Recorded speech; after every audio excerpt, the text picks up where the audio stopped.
Hello, I'm Donovan Kennedy. And I'm Alexa Tabora. This week, we have two stories dealing with issues that could be deemed as freedom of speech stories. The First Amendment of the United States Constitution guarantees that Congress shall pass no law that abridges the freedom of speech, but the First Amendment does not and cannot protect from other consequences. A recent lawsuit has been issued by a Peoria man whose home was raided. John Daniels created a parody account on Twitter impersonating the mayor. Peoria Mayor Jim Ardis is alleged to have utilized the city police force to raid the man's house as a response, confiscating all phones and computers in the residence. No charges were filed against Daniels after the raid. The lawsuit, which has the backing of American Civil Liberties Union, or ACLU, accuses the city of Peoria of infringing upon Daniels' rights with the raid.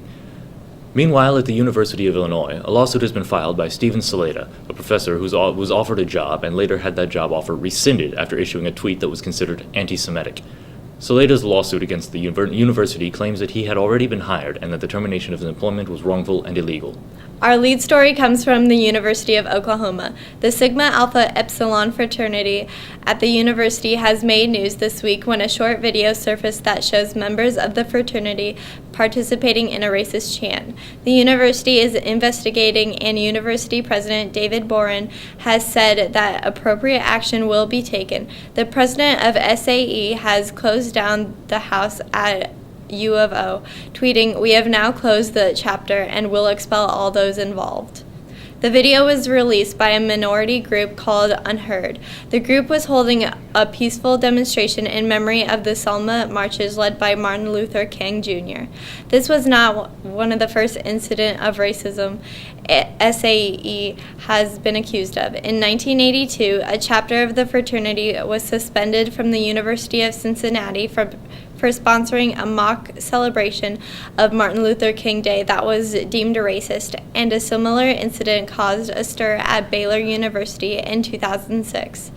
And only 2 years ago, a chapter house at Washington University in St. Louis was suspended after reportedly singing a racist song to an African American pledge. You know, the First Amendment protects you from the government, doesn't say anything about private organizations or individuals, so be careful. And now for weird stuff.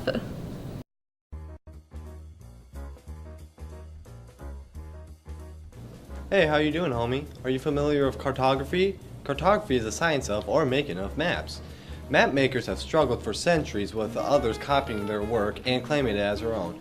Cartographers began placing what came to known as paper towns. Towns are locations on maps that don't actually exist in the real world.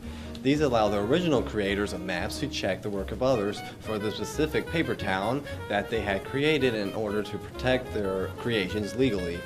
One funny example was Agloe, New York.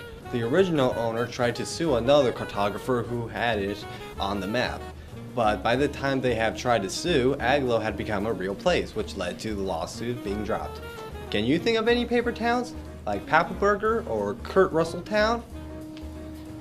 Bye, that's weird stuff. You know, I think we should make Kurt Russell Town an actual city. It needs to become the biggest city in America. That's all we have for you in this week's news. From all of us here at CBN, thank you for watching.